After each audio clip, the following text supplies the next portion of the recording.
think we know at the end they got close to a couple times Italy, but that's on me. I'd rather lose 2-0 than just sit back, and I think we made some positive changes. We got new, fresh legs out there, giving them experience at League A, a first cap from our end, and a wonderful start for Maisie. So a lot of positive takeaway, but also a bit frustrated with the score. Dwi'n credu oedd y perfformiad yn well gyda'r bêl na mae wedi bod y blaen.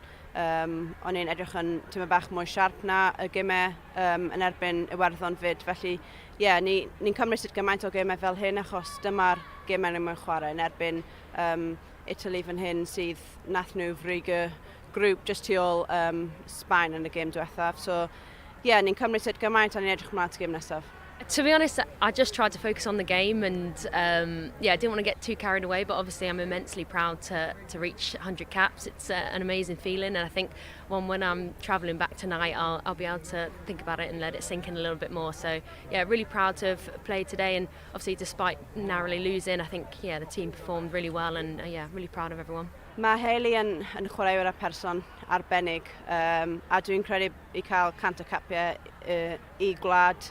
Mae'n mor bwysig, a dwi'n credu sydd gymaint o leaders yn y grŵp yma, a dwi'n credu oedd yn cyfle dda I roi moment special I Hayley achos mae'n heiddi sydd gymaint, a mae'r tîm yma yw'r peth mwyaf pwysica, a dwi'n credu os yn I moyn just roi hwnna I Hayley am hyn o, a dwi'n credu nath I joio'r gêm.